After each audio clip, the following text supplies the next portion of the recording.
May it be your will before you, Lord our God, that no mistake should happen through us, and that we should not stumble in the matter of Torah law, and that our friends will be happy with us, and that we should not say about something clean that it is unclean, or of something unclean that it is clean. Nor should our friends stumble in the matter of Torah law, and we will be happy with them. For the Lord will give wisdom, from his mouth comes knowledge and understanding. Uncover our eyes, and we will see wonders from your Torah. Blessed are you, Lord our God, King of the universe. May the words of my mouth and meditation of my heart be acceptable before you, Lord, my rock and my Redeemer. Amen.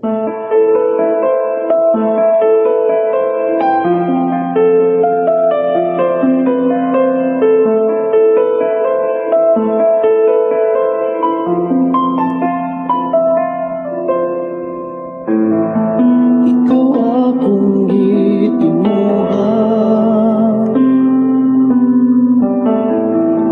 Adonai ni Abraham, isa akong hakot. Ang balaod mo akong giyan, na ako makakaon kanimo. Ikaw akong gihigugma, Adonai ni Abraham, isa akong hakot. Ang balaod mo ang giyan, niini kinabuhi. Baruch Adonai Elohai Israel, Hashem dayon ka sa kanunay. Baruch Adonai Elohai Israel, Hashem dayon ka sa kanunay. Ikaw lang akong simbaon, Adonai ni Abraham, isa akong hakot. Ang balaod mo mao'y giya sa dalan sa pagkinabuhi.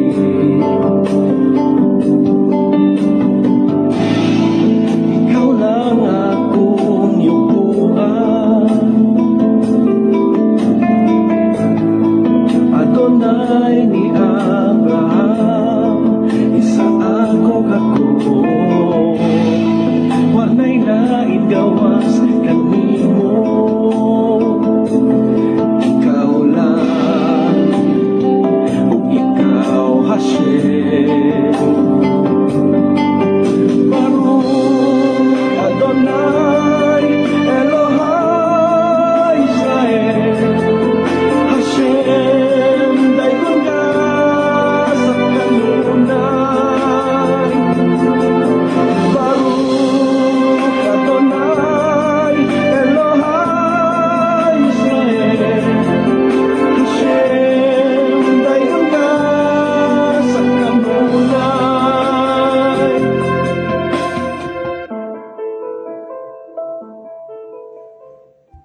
Okay, good evening po, no?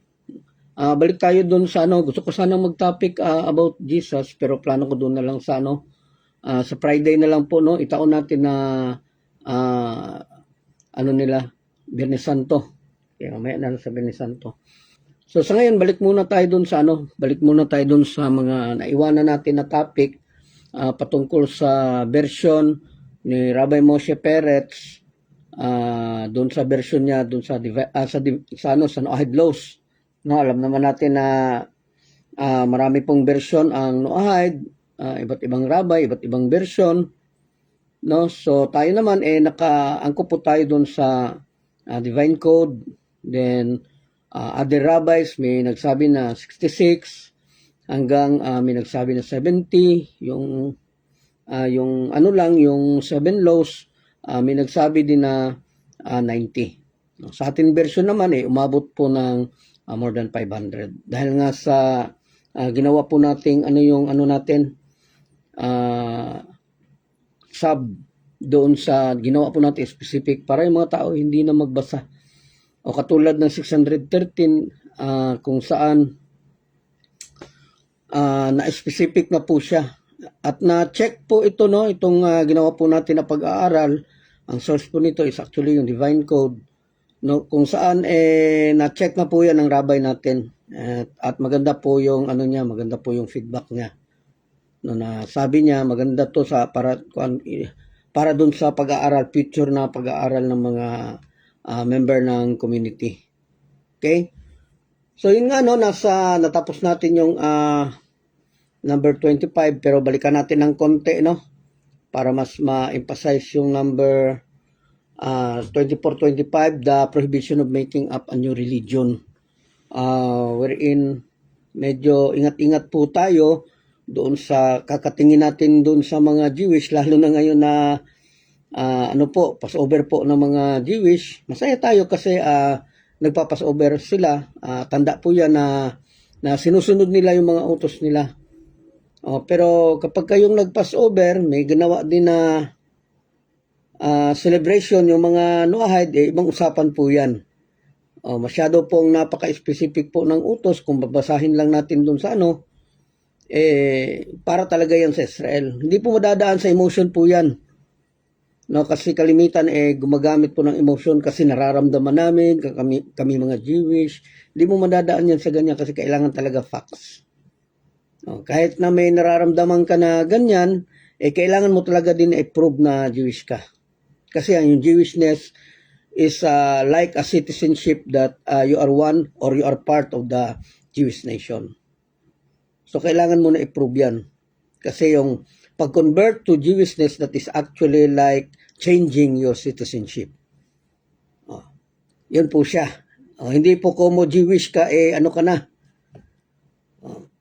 So, yun nga, no? The number 25 is the prohibition of adding Jewish commandment. Hindi po tayo pwede magdagdag doon sa Jewish commandment, which is yung Jewish commandment po is purely spiritual laws po yan siya between God and Israel. Kaya napakahalaga po na maintindihan din natin, no, yung Jewish laws and Noahide laws, no, para makita talaga natin yung boundaries. So tuloy na po tayo, no, dito sa number 26, which is a 90 po to, no, version po to ni Rabbi Moshe Peretz doon sa niya. So yun nga, sabi, the prohibition of following the idolatrous custom of those who serve idols. Okay, ito, no, sabi, no, ang paghindi po or ang pagbabawal sa mga idolatrous customs. Alam naman po natin marami yung mga idolatrous customs, no? O gaya ng pagkanta doon sa mga awit nila, which is napakahirap po niyan. Hindi po tayo pwedeng mag-benefit dyan. So, kunting yugyug lang ng mo na dahil narinig mo yung mga kanta nila, that is benefiting. Hindi po tayo pwede mag-benefit. Kasi ibig sabihin po, kapag ka nag-benefit ka, ibig sabihin po niyan is actually na-enjoy ka. So, kung nag-enjoy ka, then you're part of the celebration. Kaya kailangan mag-ingat tayo. Lalo na ngayon papunta dito sa celebration ng mga Katolik, no, patungkol doon sa Biyernes Santo nila. May mga may mga palabas sila na pinapalabas sa TV sa na Seventh Station. Ngayon kung manonood ka diyan, problema 'yan. Kasi ibig sabihin nanood ka, ibig sabihin nagandahan ka, gusto mo din. So kapag ka gusto mo din, ibig sabihin niyan naka-benefit ka. So, kailangan alisin talaga yung lahat ng mga idea na yan. Kailangan talaga na hindi yan siya i-entertain. Yung mga ganyang klaseng idea. Oh. Kailangan hindian natin yung mga idolatrous customs, kagaya ng mga Valentine's Day, o yung mga Christmas, o yung mga kung ano-ano pang mga celebration na ginagawa nila. Marami yung mga festivals ng mga idols nila, yung mga Santo Niño, yung mga ganyan-ganyan. So napaka hirap sabihin kasi kung hindi nila maintindihan yung mga sinasabi natin, posible kasi magalit sila. Wherein hindi din naman pwede na hindi natin sabihin kasi paano sila magkaroon ng paano nila maiintindihan. Ang isa pong paraan sa paghahanap sa totoong Hashem is ang pagtanggap na nagkaroon talaga tayo ng maling paniniwala. Hanggat hindi mo alam na nakatanggap ka ng maling paniniwala, mahirapan mo na hanapin ang Hashem. Mahihirapan kang hanapin ang God. Kasi para sa'yo, naghahanap ka nga, pero para sa'yo, may tinayuan ka naman na tama. So wala kang gagawin, kundi makikinig lang para maghanap ng mali doon sa sinasabi. So, hindi ka talaga makakaintindi. So, kung maghahanap ka, dapat iwanan mo yung previous mo. Para maging balance ba yung gaya nga ng paglalaro ng chess. Kung ikaw kasama sa paglalaro, halimbawa tayong dalawa maglalaro tayo, yung move ko is para sa akin correct yan. Kahit na mate mo ko, na natalo mo ko, para sa akin, tama yung move na yun. Kaya lang, nakita ko na mali pala, huli na. Ikaw din nakalaban ko, yung move mo, para sa'yo lahat, is tama din yun. So, isa't isa po ay nag-iisip na tama. So, kung ganyan po, may dipensaan ka, paano mo makikita yung pagkakamali? So, ang pinaka-safe po, huwag ka sumali dun sa laro at manood ka. Obserbahan mo lahat.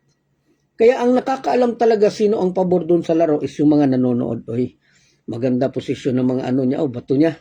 Ito namang kabila, medyo tagilid to kasi nauubusan na siya ng wala na siyang pandepensa.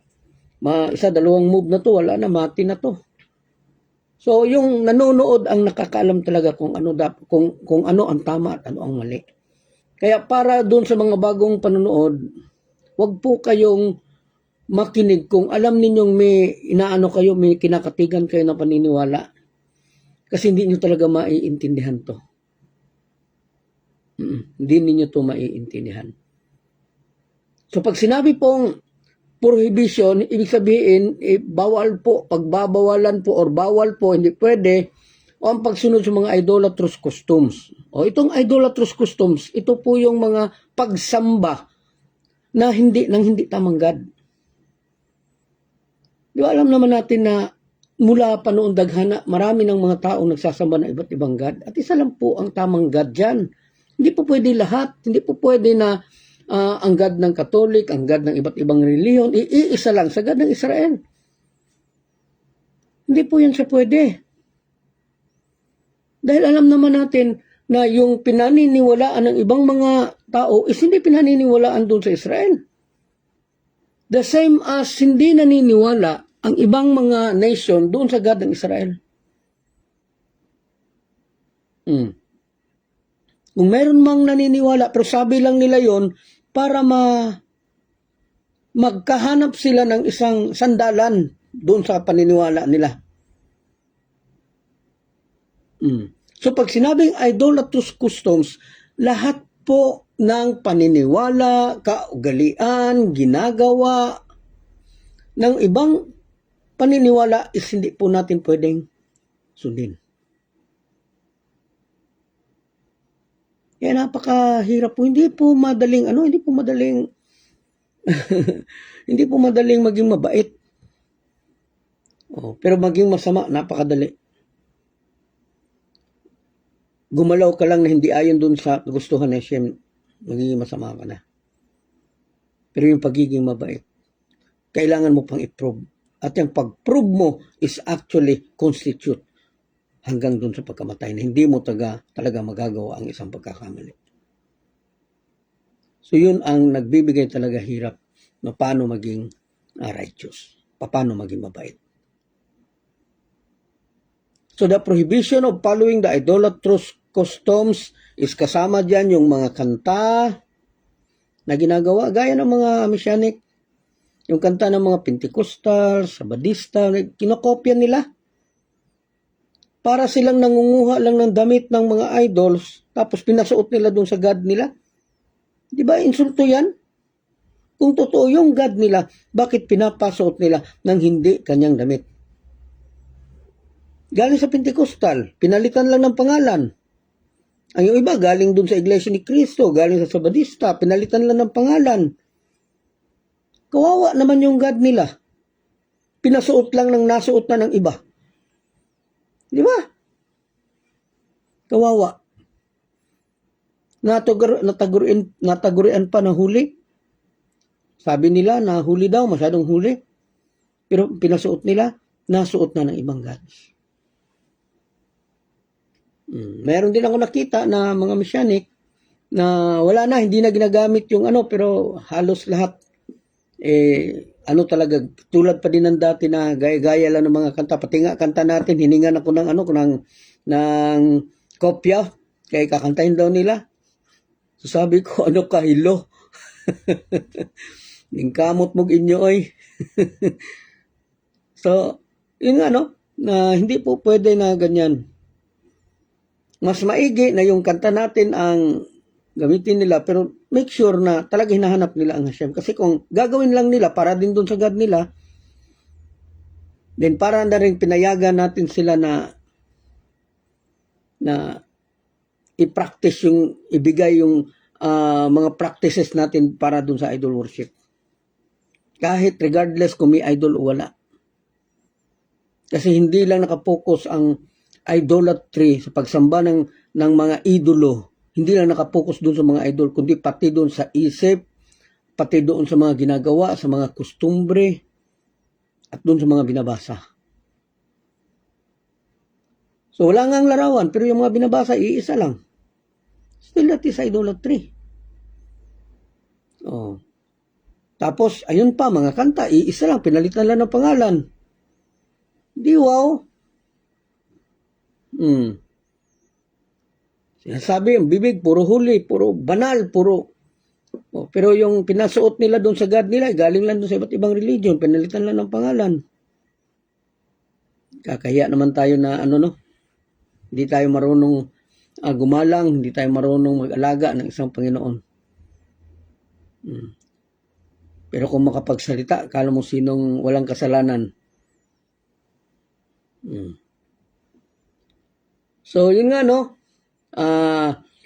kasama po dito sa sinasabing prohibition of following the idolatrous customs of those who serve idols, kasama po doon sa nasulat, according to Rabbi Moshe Peretz, kasama po doon sa soothsaying, ang soothsaying, yung tagna ba?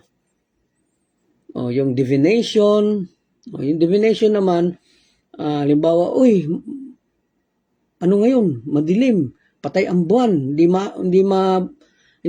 hindi maganda na pasyal-pasyal tayo paggabi kasi hindi maganda, maraming So this divination of sorcery. Yung punta-punta ka doon sa mga barangan. Na doon talaga hahanapan mo ng paraan para makita kung sino ang naglakaw ng kalabaw mo, nawalan ka, nagpatagna-tagna.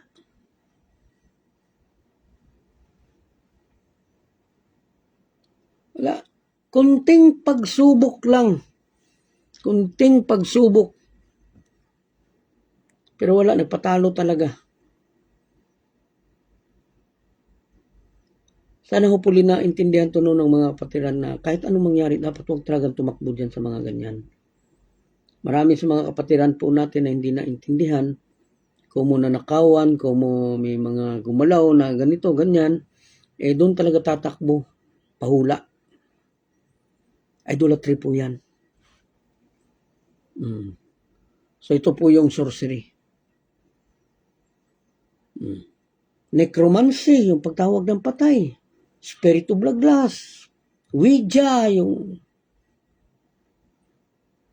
So kasama po yan doon sa provision, mga kostumbre na ginagawa ng mga idol worshiper. Hopefully nakuha po natin yan. Naalala niyo panahon sa Egypt nung araw, sa panahon kung saan nagpakita si Moshe ng mga plague na binigay ni Hashem, 10 yun eh. So habang ginawa ni Hashem na tubig yung dugo, ginawang dugo ni Hashem yung tubig, sinabi naman ni Parao dun sa mga sorcerer niya, gayahin nyo yung ginawa ni Moshe. Gawin nyo ring dugo ang tubig. Ginawa nga. So yung pagsangguni doon sa mga anting-antingan, doon sa mga hilot na merong mga kasamang laway-laway, tutututho, that is the work of idolatry. Sorcery po yan. Witchcraft. Ganyan po yan. So, hindi po yan siya pwede. Jason Binoak, Igsoyong, unsa man ng magtatawas. Actually, isa po din yan. Divination po tawag yan. Yung magpuportel ka ng mga future things. Yung pagtatawas kasi, may inaano yan siya, sino yung magnanakaw? So, maglalagay ng tawas. So, magpaporma yan ngayon ng lalaki. Lalaki. So, yun po ang foretelling the future. That is part of divination. So, ingat po tayo dyan. Kung magkasakit, hindi naman masama na pumunta dun sa hilot. Basta yung hilot talaga na yung totoo ba na hilot talaga na walang halong yam-yam, walang halong laway. Yung hilot na kung saan hawak lang dun sa piga lang yung mga panot-panuhot. So okay lang yan siya. Pero kapag kami sinamahan na ng kunting dasal-dasal, iba po yan. Hindi po yan siya pwede. Hopefully naintindihan po ninyo na kailangan po nating mag-ingat kasi itong idolatry na to is sin of man against Hashem po yan siya. Mas maigi na magkasala ka dun sa ibang tao kasi yung kasalanan mo sa ibang tao is may paraan po para maayos. At kapag ka naayos mo yung kasalanan mo dun sa ibang tao, magkakaroon po yan ng restitution. Pwede bayaran mo yung damage, o bayaran mo yung panahon na sayang sa kanya, o kung ano ang napag-usapan ninyo, pwede po yan. At kapag ka naayos mo yung problema sa isang tao na nagkasala doon sa kapwa-tao, pag naayos yan, magiging wala na ma-erase na po yan doon sa harap ni Hashem. Hindi na po yan kukwentahin kasi nabayaran mo na yan. Halimbawa, magnakaw ka. So kung magnanakaw ka, ang batas diyan isauli mo, bayaran mo yung penalty, bayaran mo yung damage. Humingi ka ng tawad doon sa nanakawan mo at magkaroon ka ng resolution na hindi mo na uulitin. Kapag nagawa mo yan, hindi natatandaan yung kasalanan mo sa pagnanakaw doon sa Court of Justice.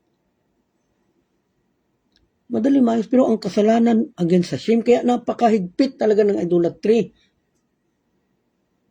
Po niyan. Sana maunawaan po ninyo, Kay Jigs Binoak, Datura cares about one thing. Are you becoming a better person? Yes. So, isa lang pong tanong. Ang gusto, di ba, ilang beses ko sinabi sa inyo na ang hinihingi ni Hashem sa atin is maging maayos lang tayo. Na huwag tayo mang-apak ng tao, huwag tayo maghanap ng problema sa ibang tao. So, hindi kailangan na sirain natin yung mga religion na yan. Andun na tayo na kailangan natin silang gisingin para matuto sila doon sa katotohanan, makita nila yung katotohanan, pero huwag umabot doon sa point na ida-downgrade mo yung nila, Alam din naman natin na yung mga taong ganyan actually very sensitive. Kasi sila yung sila yung apektado, sila yung nakasamba ng hindi tamang God. Kaya sila affective sila yung mga na yan. Yan napaka-sensitive. No, kaya kung pwede magsasalita man tayo medyo dahan-dahanin na lang din natin para kahit papaano hindi tayo Okay. Herbert Pamesa from Balingasag. Ang bahay ng ate ko merong multo na laging merong multo.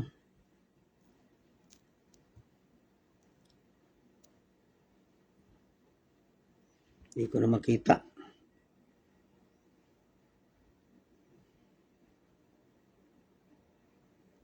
Kailangan hanapin ko ha. Kaya ang bahay ng ate ko, merong multo na laging nang gugulo. Sa bahay, maraming nakakakita na mga kapitbahay na meron daw tao sa bahay na nakikita nila. Meron nag-suggest na kumuha ng albularyo para mapaalis sila. Ano po ang masasabi mo? Actually, kung tatawag po sila ng albularyo, alis po talaga yan sila. Alam nyo bakit? Magkakaroon yan sila ng usapan. Sasabihin ng albularyo, umalis ka dito.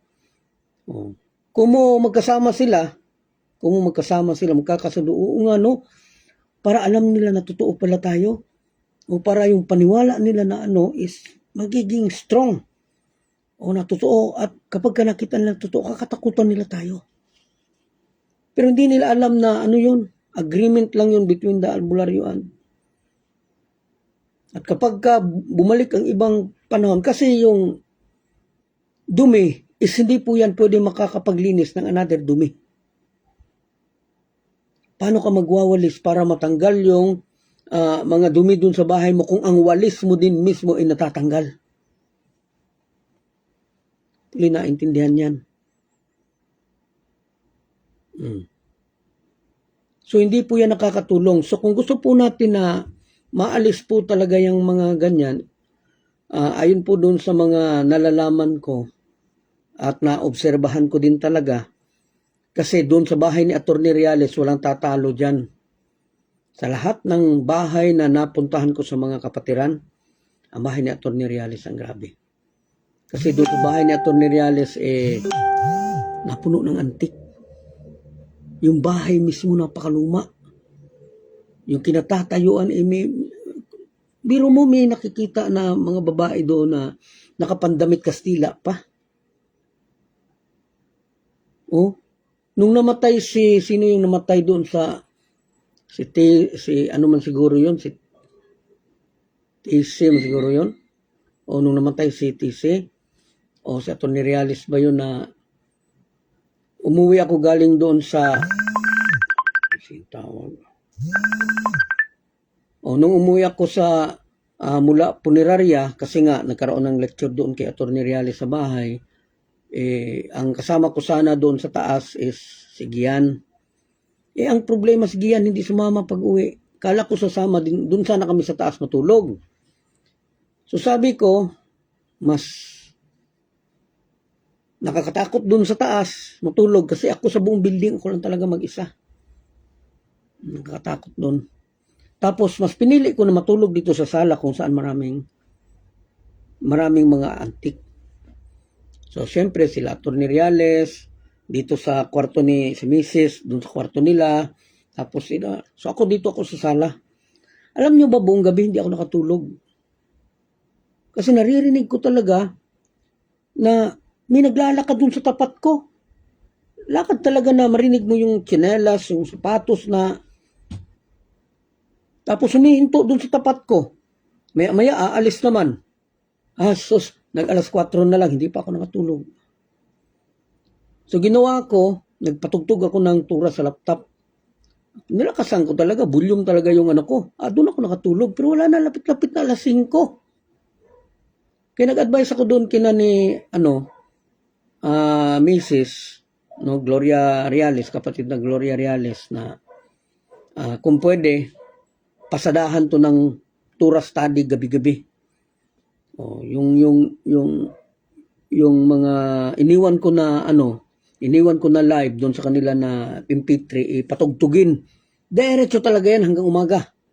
Patayin lang yan kapag kami liwanag na. So ginawa talaga nila yan. Gabi-gabi talaga hanggang sa yung bahay nila ay medyo maliwanag na, maliwalas na, wala ka nang mararamdaman na may nakatayo doon banda sa mesa, wala ka nang mararamdaman na merong parang nakatitig. Kaya lang, gabi-gabi talaga nila inaano ng tura. Ako, doon ako natutulog na sa sala. Palagay na yung tulog ko kasi alam ko may tura ni Hashem. Pero yung lecture ko lang yun, yung pinapatugtog ba, tura yun eh. Yung mga parsya yun eh. So, ganun lang po yun siya. Kung gusto talaga matanggal, kasi walang mga bahay yan eh. So, ang gusto nila, na angkinin yung bahay, lalo na yung bahay na medyo madilim. Medyo madilim, tapos, hindi ko naman sinasabi na hindi naglilinis, no? Pero, yung mga meron ganing mga lawa-lawa. Web, ano ba yan? Spider web. O, kapag ka naandyan na gani yan, walisan mo na kasi, ibig sabihin niya, yung may-ari nakulong. O kaya hindi nakapaglinis. So, isa po yan sa palatandaan na pwedeng tirahan ng yung spider web. Then, pag nalinis mo na siya, kailangan yung mga bintana ay naka-open. Open yung mga bintana na kung pwede pasukan ng araw. Then, dapat maingay yung bahay. Palaging may tura, palaging may So, sa paraan na yan, dahan-dahan po yan sila. Kasi wala silang bahay eh. Sa araw kasi hindi sila pwedeng gala-gala dun sa labas kasi hindi sila survive dun sa araw. So maghahanapin sila ng medyo madilim. Kung saan yung medyo dilim, doon yan sila. Yung mga ilalim ng hagdanan, sa ilalim. Di ba, kalimitan, nilalagyan natin ng mga tambak na walis, yung ilalim, kasi nakasarado. Alam nyo ba, minsan, nung nag-blessing ako ng bahay nila ni Lin Ay doon sa Bohol, may nangyari na hindi maganda. May nangyari na hindi maganda doon. Kasi nung nag-blessing na ikot ko na lahat, may isang lugar ako na tiningnan na medyo alanganin ako ba, gusto kong puntahan. So pinabuksan ko yung pinto ng ilalim ng hagdanan, pala yung budiga pala nila. So nung pagbukas, binigla ko ng tami-tami. Binigla ko yung bless. Sus, bigla man yung may parang hangin na buo ba na tutulak sa'yo. Na yung may-ari, kasama man natin, nakikinig man siya dito, na tinulak ako dun sa na naramdaman ko na tinulak ako, buti na lang yung husband ng kasama natin na si Lin ay isang dun sa likod, na niya ako, na harangan niya ako, kaya hindi ako natumba. Kwento ko yan doon sa bahay kung saan nagkaroon po kami ng blessing. Hindi po biro yung ganyan. Kasi sila, inaangkin nila yung bahay. Kaya ikaw bilang may-ari, kailangan mo angkinin yung bahay. So pwede mo angkinin, bahay ko to. Huwag kayong magulo. Dapat angkinin mo talaga na bahay mo yan. Kasi di talaga maiwasan. Kasi sa dami ba naman ng namatay, sa dami ba naman ng mga demons, sa mga iba't ibang spiritual being, wala silang matirahan eh. Kaya nga yun dun sa Talmud, pinag-iingat po yung mga tao na naglalakad na sila lang mag-isa. Lalo na kapag nakadaan ka din ng isang kahoy na very specific yung Talmud nakasulat doon na palmira, palm tree. Kapag may nakita kang palm tree tapos mag-isa lang siya, kung pwede, medyo iwas-iwas ka dyan kasi kapag kaaraw dyan yan sila lumililim. Yung mga spirits, dyan sila lumililim. Tapos, nanonood, nakikita nila yung mga tao na dumadaan. Minsan, yung mga spirits na yan is, nag-ano yan sila, nagka-curse ba? Madapa ka sana, madapa ka talaga. So, Kung wala kang kasama, delikado yan, lalo na kapag kagabi. O pag-araw, bantay ka sa mga nag-iisa. Dapat kung magtanim kayo sa bahay ng palm tree, dapat 2, 4, 6, 8. O hindi yung 1, 3, o 5, 7. Kailangan pares-pares talaga. O, Talmudic po yan. O, kasi naandyan yan sila nag-i-standby. Tapos nag-ano lang yan sila. Minsan nagbibiro yan sila, nagbibigay ng curse. So, posible madisgrasya ka, madapa ka, mabangga ka. Kaya iwas. So, tayo may mga bahay. Gusto natin magtanim ng palm tree kasi maganda din naman siya na view na pang may palm tree. Pero kailangan pares-pares po. O, wag yung buong bilang niya is, wag mong bigyan ng isa lang na wala siyang pares. Kailangan 2, 4, 6, 8 talaga yan siya. Paggabi naman, ayon doon sa Talmud, hindi ka, every month Talmud, hindi ka po pwede na maglakad na mag-isa na. Experience ko din yan. Yung mga anak ko, yung si Jima na andyan, na, kasi nasa bukid kami nakatira noon sa bukid. Tapos yung mga bata, maliliit pa masyado, may bahay kami doon sa bandang ibabaw ng sapa. Tapos siyempre, kung muna sa tabing daan kami, nakikita namin yung mga dumadaan, mga kilala namin. Ako para akong counselor. Doon kapag may dumadaan, maaraw man yan, magabi, inaaya ko yan. Brother, no, pre, daan ka muna, gawad, daan ka muna, kape muna tayo. Ginaganyan ko yan sila. O kaya marami akong kaibigan doon sa Sambuanga. So nataon na yung kapitbahay doon sa kabilang sapa, napadaan. Kakilala namin relatives nila nung nonoy. Dito man si nung nonoy. Nakikinig man yan. Ayla Michael, dito yan. Mga taga Sambuanga yan. So, tiningnan namin sila. Binilang namin, sila? 8. Pero may isa kami na nakita kasi nakasulo sila. Ganoon naman talaga sa bukid, di ba? Nakadala ng dahon ng niyog na tapos sinisindahan yung para maliwanag. So nabilang namin, dahil nga aware ako dyan, may isa kong hindi kilala. So sabi ko kay Jima, sino kasama nila? Hindi din niya kilala. Lehitim mong taga doon yun Posible namang hindi niya kilala. So, yun nga, binilang ko sila. Pagbilang ko, 8. So, kinabukasan, dumaan yung padre di pamilya nila, si Mundo. Si Mundo. So, sabi ko, Brad, kapisata. Nagipod, daan pod kay plano niya sanang pumasok doon sa mga langob para kumuha ng mga salag ng sayaw, yung nest ng ibon. So, pinagkape ko siya. Sabi ko sa kanya, bro, kayo yung dumaan kagabi dito, no? Siya nga, pamilya na ako. Galing kami doon sa ibabaw. Okay. So, sino yung kasama ninyo na isa? 8 man kayo. So, bilang-bilang siya, 8. Bilang-bilang niya 7 man lang kami. Kaya doon ko na-prove talaga na mayroon talagang sumasama. Kaya mag-iingat po, lalo na doon sa mga medyo bukid-bukid, makahoy na lugar, ingat-ingat po. Kasi di talaga natin maiwasan na kapag ikaw lang mag-isa, hindi mo alam may kasama ka or posibleng may ka-encounter na hindi mo kala mo kakilala mo pero hindi kumikibo. So kung hindi kumikibo, wag mo na talaga kibuin. Kasi ang Talmud din nagsasabi na kapag kami may na tao, nakasalubong na tao tapos hindi umiimik, nakayuko lang, wag batiin. Kasi may possibilities po yan na demons po yan. Kasi pag binati mo yan tapos napansin ka niya, pwede kanyang mapansin. So pag napansin ka, sunsunurin ka niyan. So magiging malas yung buhay mo. So marami pong hindi po yan pamahiin kasi nasabi yan dun sa Everyman's Talmud. Kung saan pinag-iingat po. Kaya nga yung Talmud mismo nagsasabi, ikaw na kapag ka naniwala ka kay Hashem, kapag ka may calamity, huwag kang dadaan sa tabing daan, sa tabing kalsada. Mga rabay nagsabi niyan.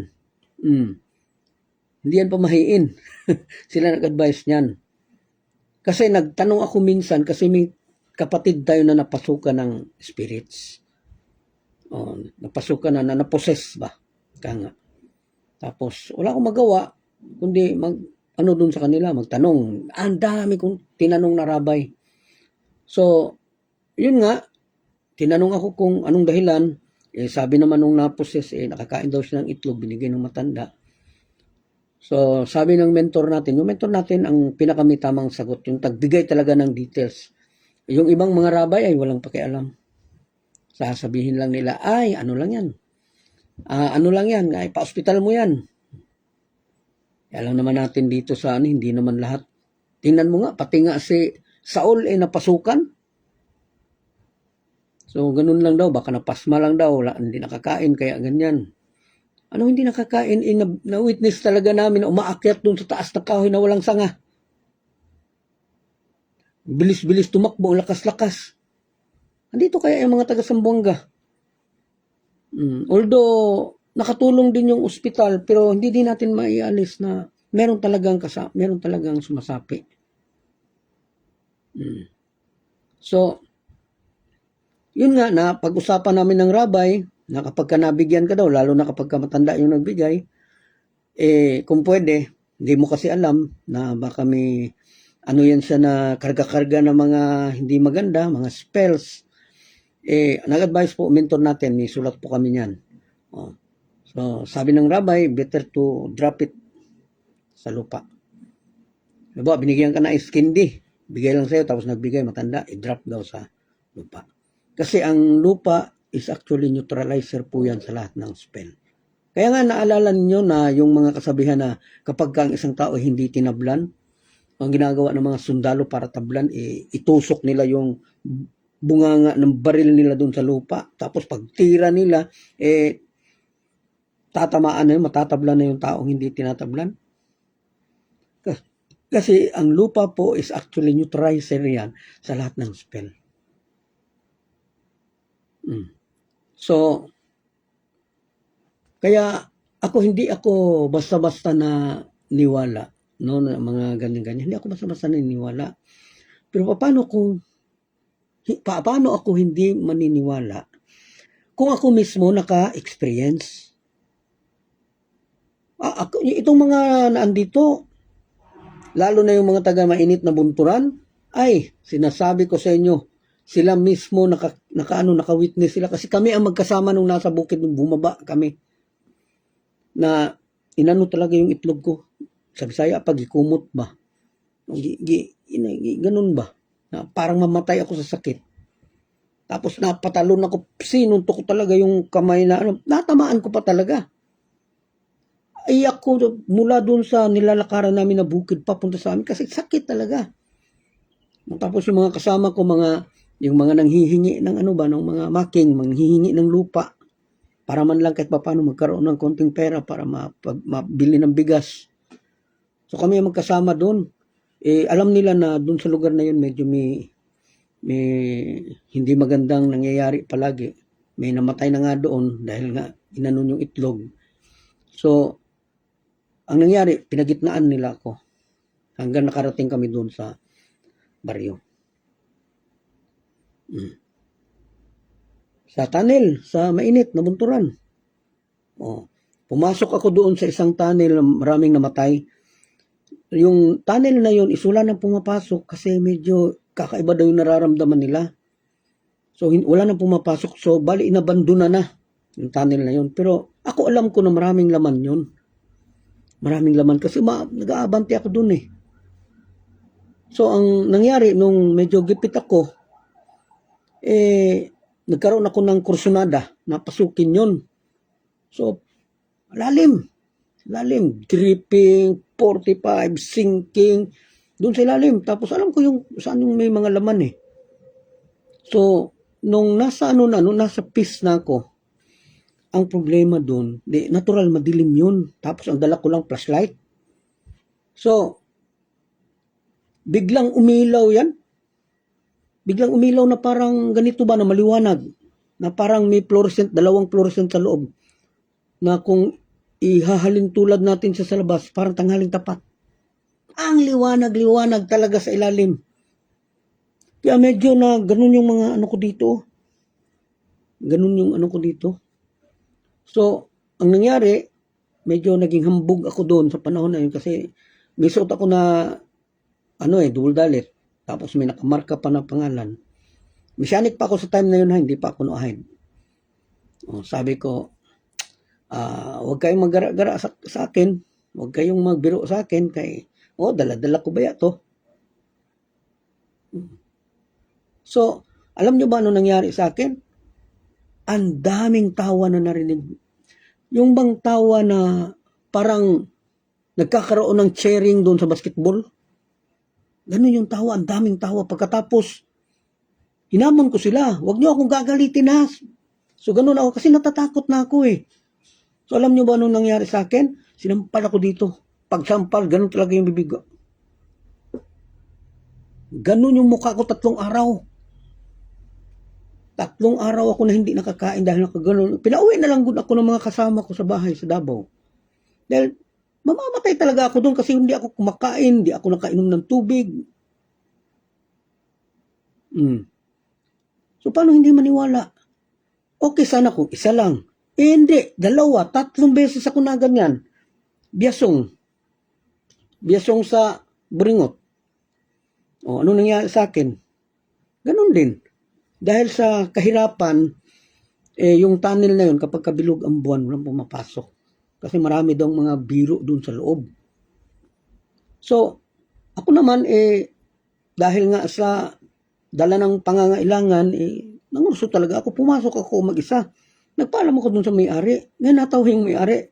Sa lahat daw ng mga tao dito sa, ako lang daw talaga ang nagkursunada na pumasok doon na malaki ang buwan. Dahil nawala nga ang takot ko dahil doon sa kahirapan. Naisip ko kasi next day, graduation na ng mga kapatid ko. Kailangan namin ng pera, kailangan namin ng... So kailangan ko, ako nung nag-aaral ako ng elementary, ng high school, pumapasok lang ako 2 beses, 3 beses sa isang buwan Pagkatapos niyan, doon ako magbabad sa mga taning area para maghanap ng pera. So, nagkursunada talaga akong pumasok. Nung pumasok naman ako, alam nyo ba? Nasa pace na ako, nadaanan ko, sinking, drip, 45, raise up, sinking naman. So, napakalalim. So, drip. Tapos sinking. So, pace na ako, doon ako, banti na ako. Alam ko marami ding laman yun. Kasi, abantiro nga ako, alam ko kung may laman yung isang bato o wala. Alam ko kung anong klaseng bato, sa lugar na yun may laman. So, dahil nga sa walang-wala, kursunada talaga ako. So, ang nangyari timbirado lahat. Timber meaning may mga kahoy lahat. Depensado lahat. Pero nahulugan po ako ng maraming bato. Mula sa singing. Paganon kasi. So, sabi ko, siyempre nakaskull guard ako. Tagaktak dito yung mga bato. Nung nahulog yung mga bato dito, sabi ko, wala lang ako. Pangalawang beses, medyo malaki-laki na yung mga bato, parang mga julin na, gano'n na, tagaktak na talaga, kung matamaan talaga ako sa ulo, bukol talaga. Sabi ko na, kayo, ayaw ko, sabi saya pa, ayaw ko binuangi bay ha, kay galisod ba ako. Kasi nagtuumog, di kong patay. Yanan ako sila. Inanong ko sila, baka akalain nyo na hindi ako marunong pumatay. Kasi mamamatay talaga ako doon pag hinulugan ako ng So nanakot na din ako. Sus, hindi naman malalaki, Julian, malalaki naman talaga ganito na kalalaki yung mga bato na hinulog. Samantalang puro timber. Saradong-sarado. Paano nahulog yun? So ibig sabihin, may naghulog talaga. So sa galit ko talaga, dala ako ng muil pang saksak. Inakyat ko talaga na inakyat. Tapos nung nakaabot ako doon sa taas, ang layo pa, straight, dripping. Sana kung merong tao talaga, ay naabutan ko yan. Nakita ko talaga kasi drip siya malayo siya. So naabutan ko sana, tapos 3 set lang, 3 dipa lang ang lalim. Andun ako, tapos napakalayo na drip, straight. So pag akyat ko, napakalakas ko umakyat dahil sa galit. So nung tiningnan ko ang layo, walang tao. So sabi ko sa sarili ko, ito na naman. So lumabas na ako, dala-dala yung kuha ko. Pagdating ko doon sa kalagitnaan, pinagtawanan na naman ako. Hindi na ako pumalag kasi alam ko na daanan ko na yung sa, yung nagganon yung mukha ko na pinagtawanan ako. Ayun, pinagtawanan naman ulit ako. Bakit na lang din ako pero dala-dala ko. So yun, ang may-ari sabi ko, boss, ito lang talaga nakuha ko, boss. Ano pala meron dyan sa tunnel ninyo? Bakit di kayo pumapasok? Kaya nagtawanan sila lahat. Ikaw lang naman ang mapilit Sinabi ko sa iyo na hindi namin pinapapasukan yan pag pulmon. Ikaw lang mapilit So, ang nangyari, dahil swerte daw ako kasi nakalabas, yung dala ko na graba, sa akin na lang. Nakasold din yun, kahit na konti yun, nakasold po yun ng mga ilang libo din siguro, mga 8,000, 9,000. Isang pasukan lang, tapos konti lang yung dala ko. Mura pa man ang gold noon. Yung 8,000, malaki namang yun, pera mga 1980s. Malaki na yan. So, yun, binigay sa akin lahat. Mula noon, hindi na ako pumasok sa mga medyo alanganin. Kasi nga, doon ako na talaga, meron talaga. Diyan talaga sila. Kaya ako naniniwala talaga ako doon sa mga spirits, lalo na dito sa tanong ni Herbert na may naglalakad. Kasi ako mismo po, naka-experience po ako niyan. Yung mga ayaw maniwala din, wala tayong magagawa dyan. Alam nga naman magsinungaling ako sa inyo, makukuha ko. Yung mga nandito, na mga taga nabunturan or yung mga taga na maramag na may experience sa pagtatunnel sa Carlo Magno, alam nila yan. Kasi balitang-balita ako doon sa mainit. Sikat ako doon. Sikat ako doon na ginanon yung itlog ko ng tiyanak. Tiyanak daw yun. Hindi ko naman nakita. Basta narinig ko lang, iyak ng bata, ingay ng pusa.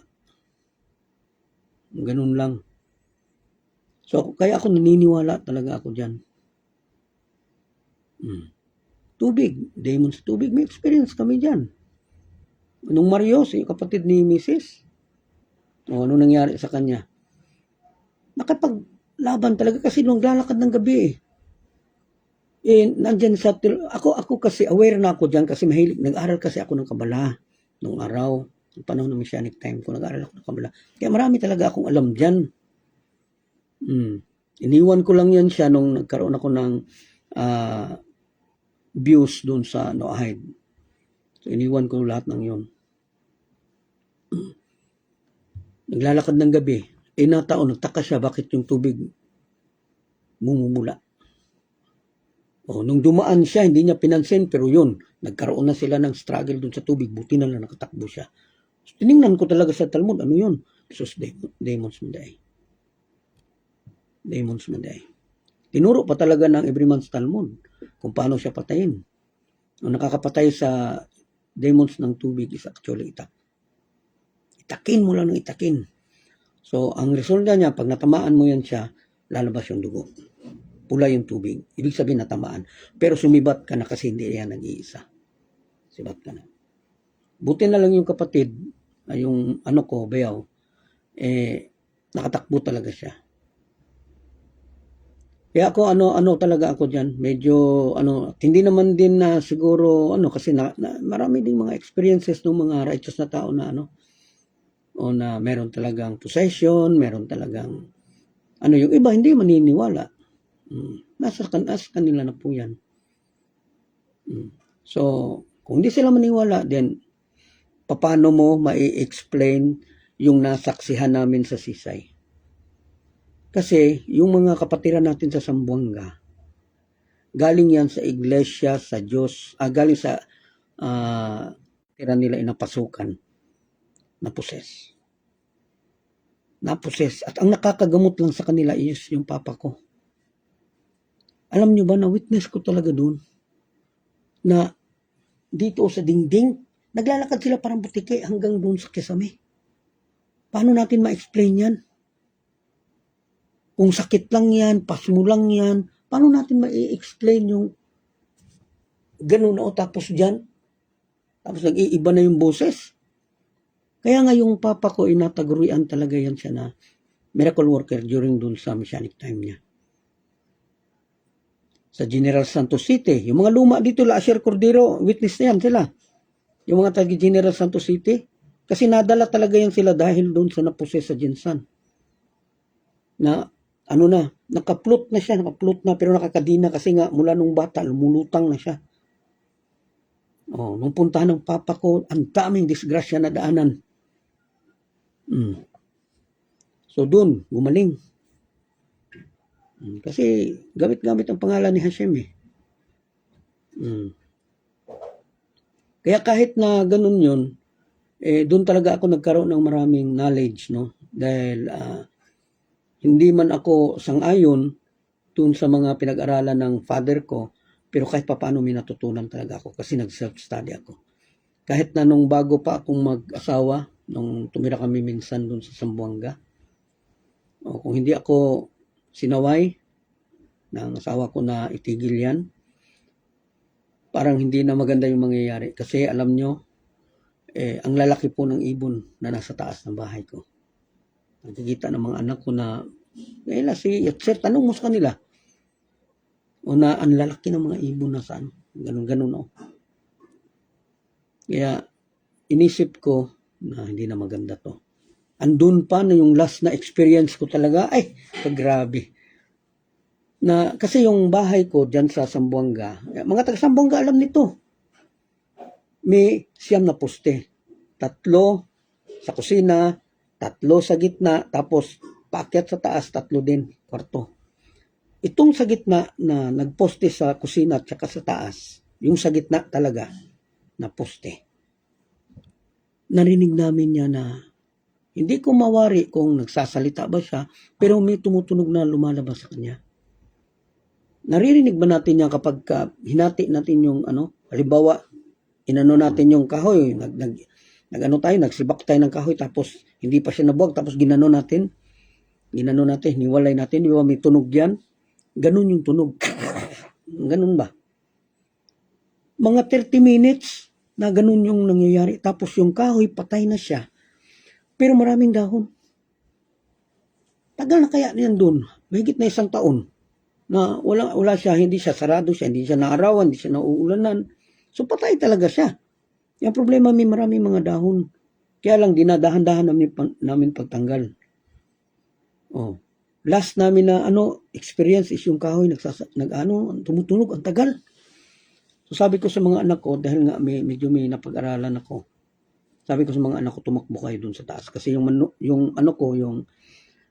father-in-law ko, dun sa taas, matakbo lang mga 50 meters. Nasa bandang taas sila. Sabi ko sa anak ko, sila Ai, Shaira, si Hana, Jima, takbo na kayo dun sa taas. Kasi gusto ko talaga makipag-usap eh. So hindi man sila pumayag. Tatakbo sila kung kasama akong tumakbo. So, wala akong nagawa dahil nga ayoko ding ma-disgrasya yung mga bata. Sumabay na ako doon pag alis. Pero pag alis namin, andun. Maingay pa din yung kahoy yung nasa gitna. Na hindi namin mapaliwanag. Kung sana, kung isang ganun lang, okay lang. Ang kaso medya ora, mga 20 to 30 minutes. Na walang hinto. Kaya sabi ko sa sarili ko, hindi na ako mag-aaral ng kabala. Kasi parang parang higher na masyado yung ko. Na marami akong nararamdaman na hindi maganda. Tapos wala pang gabay, wala pa ako sinusunod na tura kasi messianic pa doon eh. Ang sa akin lang is yung curiousness na matutunan ng mga napapag-usapan doon sa So kaya kayo, kung may may mga encounter kayo doon sa mga nag-aaral ng kabala, huwag na po kayo mag-attempt. Although may mga nagsasabi ng mga rabbi na you are allowed to study Torah, pero may requirement po yan. Kailangan po master ka po sa Torah. Yan po talaga ang pinaka, nasa tamang edad ka, mature ka na, tapos master ka sa Torah. Tsaka kailangan Jewish ka. So, dahil nga hindi na, hanggang ngayon nga hindi nga natin ma-memorize yung kabuuan ng 7 laws. So, paano natin na-master? Kaya ako, napakarami ko pong experiences. No, napakarami ko po. Buong buhay ko na, kinuwento ko na ata dito. Buong buhay. Na marami na akong, kung siguro ipapalabas tong ko, sa gusto ko ang magdala si Willie Villame. Nasabi ko yan sa mga anak ko, na kung itong buhay ko, kung isa sa pelikula, gusto kong magdala si Willie Villame. Kasi nakakatuwa O yung iba medyo malungkot, o yung iba medyo nakakatakot, o yung iba buhay kamatayan, o yung iba nakakatawa. So, yun nga So pag sabi ng huwag tayong pag pinagbawalan tayo na huwag mag-follow doon sa mga customs ng mga idolatry, medyo ingat po tayo dyan. Kasi kung hindi tayo mag-iingat dyan, ang kalaban natin isang Hashem. Napakahirap pong i-appease ang Hashem. Baka matulad tayo sa Israel dahil nagkasala kay Hashem, instead na ang Hashem ang sambahin, sumamba talaga doon sa Golden Cup. So ayun, naabutan sila ng 1 taon. Grabing panunuyo nila ang ginawa para lang ma-appease nila. Kung wala si Moses talaga na tagapagsalita ng Israel, hindi nila masusuyo ang Hashem. Kaya kailangan talaga natin mag-ingat. Kailangan natin na kung magkasala man tayo, andun na tayo. Pero ingatan talaga natin yung man against Hashem. Kasi yung kasalanan between man and man is pwede po nating ayusin yan Pwede nating ayusin yan. Pero kung maaari, wag talaga din. Pero kung hindi natin maiwasan, lalo na itong theft, lalo na yung theft na yan, o yung murder na yan, kasi napaka-broad yan. Hindi lang yan basta-basta pagpatay lang. Pati yung pagsasabi ng hindi maganda doon sa kapitbahay, that is pagpatayan. Murder yan. So, ando na. Pero kung hindi talaga maiwasan, hanggat maaari, huwag yung kay Hashem. Huwag talaga kay Hashem. Lalo na yung between sa family and tayo. Being a father and with our siblings. Minsan dyan kasi tayo natatalo dun sa mga siblings. Na minsan pinapayagan na lang natin na alam natin na idolatrous yan. Dahil nga sa ayaw nating masaktan yung mga anak natin, mas pinipili na lang natin na igambol yung paniniwala natin kay Hashem. Actually, allowed yan. If yung condition is between life and death. Doon po tayo pwede. Magagamit mo lang din yan doon sa pamilya mo. Pero doon sa ibang tao, hindi mo talaga at all cost. Hindi talaga pwede. So yung sasabihin natin na nakakaintindi siguro si Hashem, idolatry, pwede namang yan, makasacrifice naman ang Hashem. Totoo po yan. Pero kapag yung nakataya is yung yung peace in the home. At saka ang involved lang dyan is yung family mo. Pero doon sa ibang tao, sa malayong relatives, hindi yan applicable. So hanggat maaari, iwasan po natin yung idolatry. Yan ang pinakamahirap. Idolatry, blasphemy, isa pa yan. Murder, theft, kahirap niyan.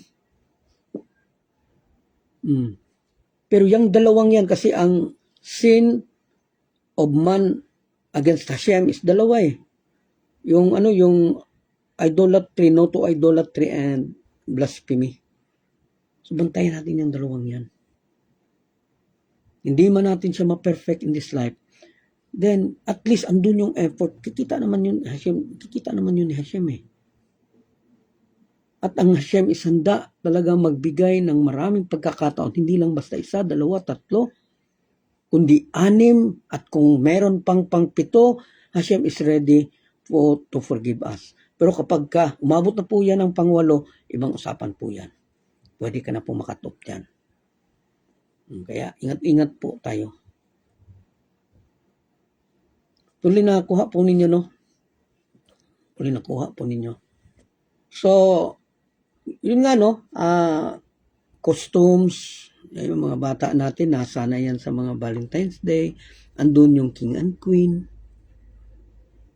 Okay lang kung ang King and Queen is gaganapin doon sa March or April. Pero pag tinaon talaga yan na February 14, hindi maganda yan. Huwag nyo nang pasamahin yung mga anak ninyo dyan. Kasi celebration talaga yan ng Valentine's Day. And that's Valentine's Day is actually pagan, pagan celebration yan. Andyan pa yung Holy Week.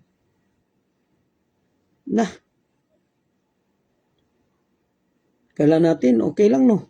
Pero, hindi po yan okay. Kalaban natin dyan is ang Hashem. Pasko, ang pinakamahirap talaga itong Pasko. Kasi lahat ng tao, halos mga, sumasabay eh. So, may mga rulings po niya na kailangan po nating pag-aralan. So, madadaanan po natin yan, habang palayo tayo ng palayo dun sa idolatry, dun sa side ng mentor natin na ginagawa po nating aral. No? So, number 27 po is Noahide Torah Study. Gaya po ng ginagawa natin ngayon dito na nagtutura study po tayo. Torah study po to eh. Nag-aaral po tayo patungkol dun sa mga Noahide, Noahide laws, Noahide experiences, Noahide traditions. So, okay lang po yan. Okay lang po yan. So, sometimes we go more deep, no? Especially when we study the 613. Kasi nakita ko talaga yung kahalagahan kung bakit kailangan nating mapag-aralan yan. Kasi hanggat hindi natin yan mapag-aralan, hindi natin maintindihan kung bakit hindi pwede sa atin. Hindi natin maiintindihan. Kala natin pwede. Pero pag pinag-aralan mo yan, ay doon mo talaga masusolve talaga sa sarili mo, hindi talaga pala pwede. Tapos, makikita din natin at maiintindihan ang mga Jewish, bakit ganyan sila? Bakit kakaiba yung ugali nila na medyo, medyo may pagka-sarcastic na medyo arrogant? So, kung medyo malambot ka, tapos hindi mo sila naiintindihan, so, ang pwedeng mangyari po sa inyo is madi-discourage ka. Kasi isipin mo na baka akala nila sila lang galing-galing. Dumating sa isip ko yan nung panahon na pumunta ko ng Manila, gusto kong pumasok dun sa Makati Synagogue. Nung hindi ako pinayagan, ay nasabi ko talaga, hindi ko sila kailangan. Walang mawawala sa akin kung hindi ako makapasok dyan. Pero sila malaking mawawala nila pag ako wala. Nasabi ko talaga yan. Kasi every time na may problema sila, sa akin tumatakbo eh. Yung mga taga-kabad. Kapag may problema yan, may namatay doon na Hudyo, may mga ganito, may pahanap si ganito, sa akin tumatakbo yan eh. Ilang problema kaya nila ang nasolve ng kihilat? Yung may namatay doon sa Zamboanga, sinong nag-contact, sinong nagpunta talaga doon sa bukid-bukid talaga. Makasamahan man natin. Inutusan ko na puntahan nyo doon, may kudyo na nagpaalam sa akin yung mga taga-kabad. Dumaguete, may namatay, may sino nag-contact ng ospital? Nataon na, may kasamahan tayo na may-ari ng ospital. May mga kakilala doon sa mga public mga tao na pinapahanap kung saan na. Nag-uutos na, halimbawa may mga pagkain, gipit yung mga Hudyo, walang pagkain. Sino inuutosan nila? So nasabi ko na sa sarili ko na walang mawawala sa akin kung hindi niyo ako papapasukin. Pero kayo, malaki mawawala ninyo pag ako nawala. Pag ako hindi nakapasok dyan. Nasabi ko talaga yan. Although pinagsisihan ko yan, kasi hindi din maganda yung sinabi ko. Dahil lang yun sa galit ko ba, na bakit yung ibang tao nakakapasok tapos ako hindi. Tapos, nung mga panahon na yon medyo na naantig din yung mga rabbis doon na bakit talaga ako hindi pinapasok doon. Yung mga kakilala ko ng mga rabbi doon, na Rabbi Azaria, nag-email sa akin, pero wala na, ilang araw na nakalipas. Pinapasok ako. Sus, ngayon, siyempre, hindi naman ako pwede na walang sundo kasi hindi ko naman alam kung saan banda sa Makati. So, may nakausap ako na pumupunta doon na siya yung gagawin kong sundo, si Baljan. Yan doon na sa labas. Nag-convert na daw. So doon kami magkikita sa Makati, sa harap ng Makati City Hall. So nagantay ako mula umaga ba naman hanggang hapon, hindi dumating. Hapon na nagsabi, nag-chat sa akin na, brother, hindi ako makakapunta kasi nag-LBM ako. Patay. Kaya diretso na lang ako doon sa Kaban. Welcome naman ako doon sa Kaban. So, nung hindi ako makarating, medyo yung rabbi may medyo, siyempre, minsan nagtatawag sila eh. So, sabi, nag-email ulit, Emmanuel, sorry. Hindi ka talaga pwede dito pag Saturday kasi maraming bisita. So, intindi ko na rin. Tapos, sinabi niya, you can visit me here anytime of the day. Wag lang Sabado. Sabi niya, you can go, even tomorrow. Si Rabbi Asarias ako. So, sabi ko, thank you, Rabbi, thank you. Pero wala na sa isip ko na pumunta. So, hanggang ngayon, wala na. Kung sa Bisaya pa na, wala na kumuotgi. Hindi na ako ginanahan na pumunta doon hanggang ngayon. So, kabad lang ako. Kasi sa kabad, welcome. Pero hindi ako gaano nag-aano. So, yun nga, kailangan natin mag-study ng Noahide. Kung sa boxing pa, blue by blue talaga. Kasi kung hindi tayo mag-aaral, so sino magtuturo sa atin? Sino mag-i-initiate? So, blue by blue talaga na pag-aaral. Noahide laws, kagaya nitong ginagawa natin, na iniisa-isa talaga natin. Tapos, andun na tayo.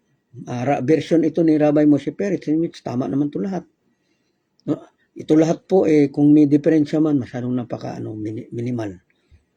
Tapos, hindi natin siya ikukumpara, kundi pag-usapan na lang din natin yung sa Divine Code. Yung sa mentor talaga natin. So, medyo mahaba-haba yung kasi 500 yun eh. So, aabot yan na ilang taon. So, pagkatapos po niyan, balik tayo dun sa 613. Para mapag-usapan talaga natin lahat. Maintindihan kung ano yung mga bagay na sundin at hindi dapat sundin. So, study tayo, Noahide Torah study, may different, po siya, version. So, pag-aralan natin in which kahit na yung 66, andyan lahat yan eh. Kaya lang, hindi lang inano ng rabbi, ng mentor natin na kasi nga, yung author niyan is hindi sa pagkakaalam ko, sa pagkakasabi nila, hindi daw rabbi. So, pero okay man lang din, andun man lahat. Kaya lang, sa kanila kasi, kagaya ng pagpili kung ano ang holy books at hindi. Pwede lang maging holy books ang isang books kapag nasulat yan at na-translate ng mga Hudyo. Pwede din siya maging huli. Pero kapag ibang tao na ang nagsulat, lalo't na hindi Diyo, hindi po yan pwede maging huli. Kahit na tama yung sinabi, hindi yan magiging huli. Gaya ng pag-transfer ng Tura papunta doon sa Greeks, na tinawag yan nung araw na Pentateuch.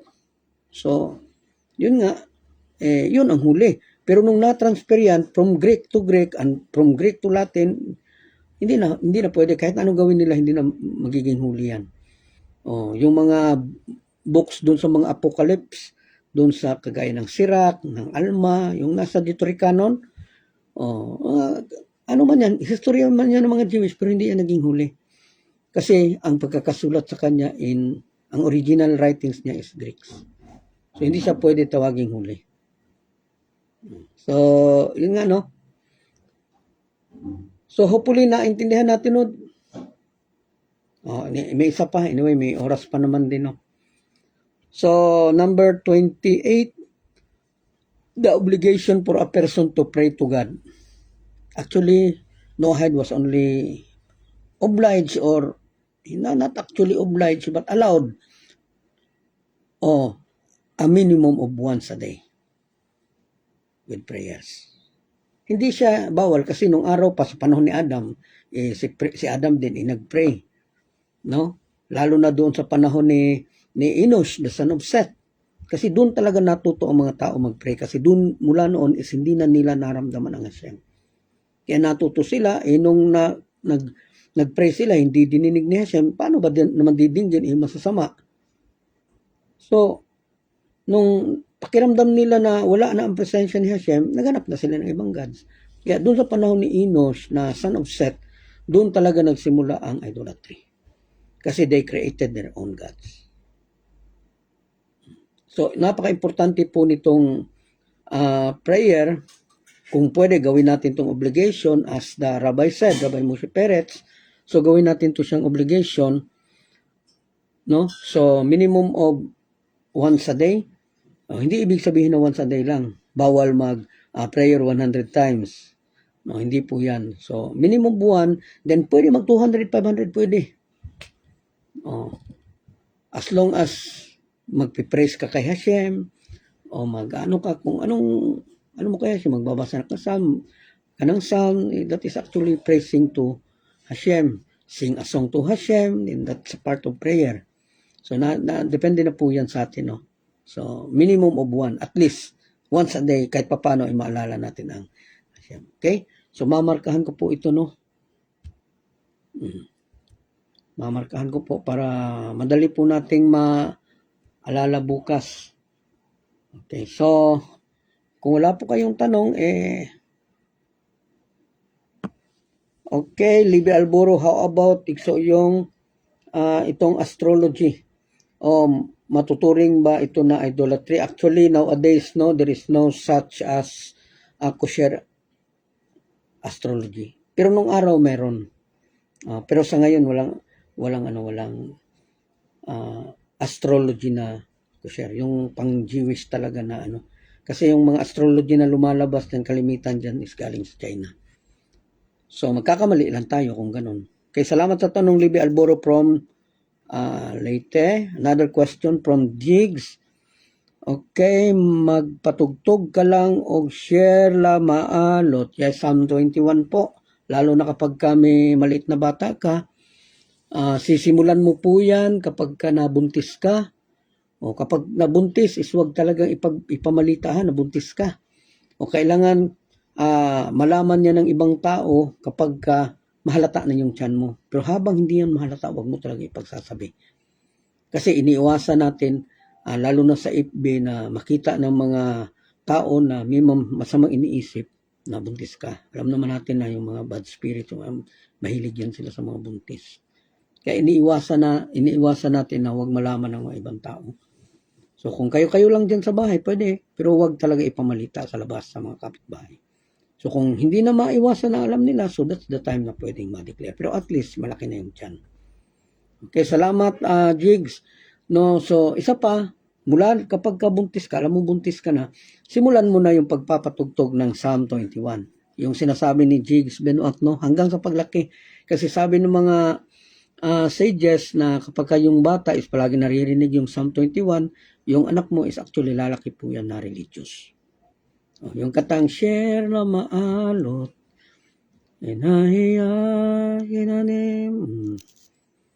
okay, then, idin ando yana, matiwasay na po ngayon aki sa awa ni Hashem. Kasi ito si Ando, idin ando yana, andun, dito po yan siya nakatira ilan ni Atty. Reales. Kasi nagtatrabaho yung misis niya doon kay Madam Gloria. At maayos na. Kahit na ako kapag pumupunta ako doon, wala na yung dating medyo mabigat na hangin, wala na. Kasi hanggang ngayon nagpapatugtog po sila ng mga lecture, no, mga Torah study, no. Okay, salamat Ando Yana.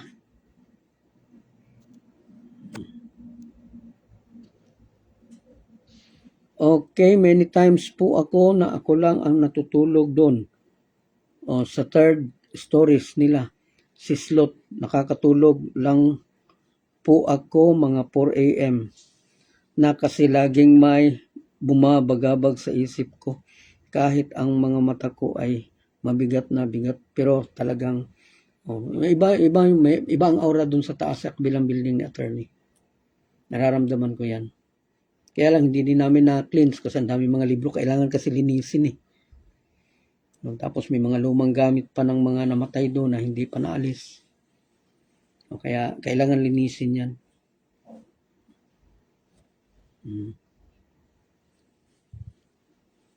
Okay, Neil Adlawan, anong pagkakaiba ng bad spirit igso yung at ng seed na naging demon spirit? So, spirit ka, as long as demon ka or may ginagawa ka ng iba, bad ka. Kaya tinawag na bad spirit eh. Kasi iba yung ano mo. Demon naman, hindi lahat ng demon po bad spirit. Meron din pong demon na mabait. Okay? Okay, iniladlawan pareho sa ako igso yung. O, gihinluan ako ang CR, dugay na wala mahinluan. O, human ako, nabantayan ako nga ang init ko og nabungog para sa okay. So, kwento pa nga ni Attorney Aki, may Miss Memory be a blessing to us. Inuutusan niya ang multo. Oh, ginagawang utusan ni Attorney yan. Tinatakot niya na babarilin niya kapag hindi sumunod. Oh, ganun si Attorney. Kay Jenny Uyang Gorin, hala no? Oh, delikado di ay naigso, mayo. Unta kanunay nga magbaktas gikan sa ano.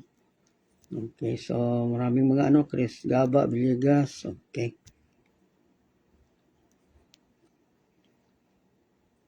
Okay, duwadudan nyo, ano ka totoo at na may koneksyon sa other world ang isang tao na walang halo portion ang tulad kay Attorney Reales. Actually, likas po sa tao na may third eye po, no? Likas po yan, kaya lang hindi tayo marunong gumamit. At wag na po nating gustuhin na magamit natin yan kasi hindi talaga natin magugustuhan. Kasi kapag kayong mga other spirits po, alam nila na nakikita kanila at alam natin yung ginagawa nila, pwede kanilang hingan ng tulong kung anong mga problema nila. So, magugulo po buhay mo. So, mabuti na wag na lang. Kapag wag na lang silang galawin. Okay, Ryan Poso, napakadelikado po. Okay, Gomer Gadot Kaki Junior Aki, yung meron akong itatanong base sa aking karanasan. Umiinom ako ng lason dati kasi nawalan ako ng gana sa mabuhay kasi nga meron akong goal dati na babaguhin ko yung pag-iisip ko. Ayaw ko nang ano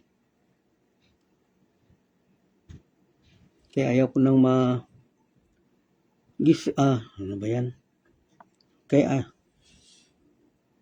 Buwan sumasablay ako kasi merong babae humarap sa akin tas nakadikaka nung makita ko pumasok sa isip ko yung gumana ang time yun. Ako miya kasi makamundo yung naisip. So na-discourage ako at nag-decide ako na mag-suicide at uminom ako ng lason at tumalon ako ng bintana. Next time nung time na yon until unti nang lumalabas ang aking kaluluwa. Meron tao na susundo sa akin at nang makita ko siya, ang nasabi ko, natatakot ako kay Hashem at biglang bumalik ang aking soul sa katawan. So, ganun po yun, no? Kapag nalagay po sa isip ninyo yung mga ginagawa natin na hindi tama, halimbawa po yung pagsusuicide, ibig sabihin po yan, may nagdidikta na sa'yo na hindi maganda. Kasi yung isang tao po, hindi gagawa ng isang hindi makakagawa ng isang masama ang isang tao kung walang nagdidikta sa kanya. Ibig sabihin, napasukan po or pwedeng nasa labas, pero may nagsasabi mo, pakamatay ka na lang. So, other spirits po yan. Kaya, kailangan talaga natin mag-aral ng Torah kasi ang pwedeng makaalis niyan is yung knowledge natin sa Torah. Habang andyan tayo sa Torah, yung mga iniisip natin na hindi maganda, lalo na yung pagpapakamatay is maaalis po yan kasi hindi sila makakalapit hanggat nag-aaral ka ng Torah. So, iwasan talaga yan. Dahil nga kapag ka nagpakamatay ka, hindi basta-basta murder. Mas maigi pang pumatay ka talaga, mag-murder ka talaga kaysa yung sarili mo ang i-murder mo kasi yan ang pinakamataas talaga na kasalanan. Yung patayin ang sarili. Wala ka ng chance dun sa Gihinom. So, isa ka doon, may mga kapatiran na tayo na nagpakamatay, no? Dalawa na. Nakakalungkot man isipin, pero nagpakamatay dahil doon sa kahirapan. Nangyari na yan, mga ilang taon na din na nakalipas, mga 10 taon nata. Na may nagpakamatay dahil na walang-wala talaga. Discouraged na sa buhay. So, ngayon, hanggang ngayon, paparamdam yung soul nila. So, kasi yung soul nila hindi tatanggapin yan sa Gehinnom eh. Sabi ng rabbi natin, yung soul ng mga ganyan is actually andun sa limbo. Yung limbo na sinasabi is, yun yung sitwasyon in between physical and spiritual. At wala po yung tamang panahon kung kailan matigil. So, babanatin ka ng mga spirits na wasting seed, banatin ka tapos bitawan, banatin. And according to our mentor, that is very painful. So, dapat i-encourage talaga ang mga tao. I-discourage talaga yung mga tao na huwag gagawin yung suicide. Okay? So, maybe napakahaba na po ng natin, no? So, yung ibang mga tanong hindi ko po nabasa dahil na cellphone lang po itong gamit ko eh. Kasi pangit na ang boses dun sa laptop. So, hindi ko mabasa lahat ng mga comment ninyo. So, maybe, isulat ninyo yan bukas bago tayo magsimula. I-comment ninyo bukas para mabigyan naman natin ng pagkakataon kahit papano. So, hanggang sa susunod po. Okay, magandang gabi po sa ating lahat. We give thanks to you, Lord, our God, that you place our portion with those who sit in the study halls, and that you did not place our portion with those who sit in the street corners. For we wake up early, and they wake up early. We wake up early for words of Torah, and they wake up early for empty words. We work hard, and they work hard. We work hard to get reward, and they work hard and do not receive reward. We run and they run. We run to life in the world to come, and they run to the pit of destruction. Amen. You who dwells in the shelter of the Most High, who abides in the shadow of the Omnipotent. I say of the Lord, who is my refuge and my stronghold, my God in whom I trust, that he will save you from the ensnaring trap, from the destructive pestilence. He will cover you with his pinions, and you will find refuge under his wings. His truth is a shield and an armor. You will not fear the terror of the night, nor the arrow that flies by day, the pestilence that prowls in the darkness, nor the destruction that ravages at noon. 1,000 may fall at your left side, and 10,000 at your right, but it shall not reach you. You need only look with your eyes, and you will see the retribution of the wicked, because you have said, "The Lord is my shelter," and you have made the Most High your haven. No evil will befall you, no plague will come near your tent. For he will instruct his angels in your behalf to guard you in all your ways. They will carry you in their hands, lest you injure your foot upon a rock. You will tread upon the lion and the viper. You will trample upon the young lion and the serpent. Because he desires me, I will deliver him.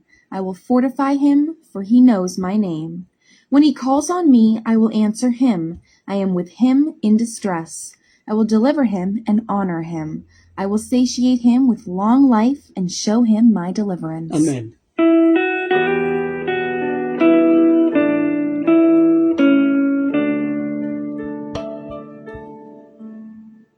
אחת שאלתי מאת אדוני אותה אבקש שבתי בבית אדוני כל ימי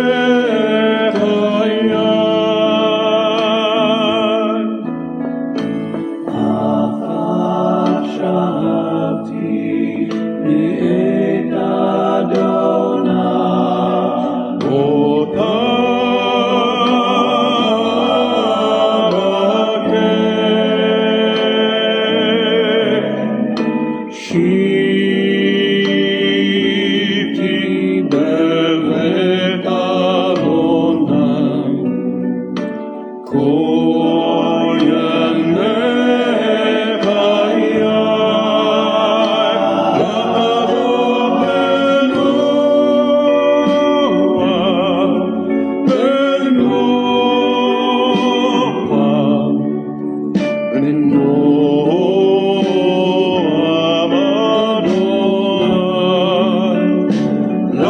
Lord.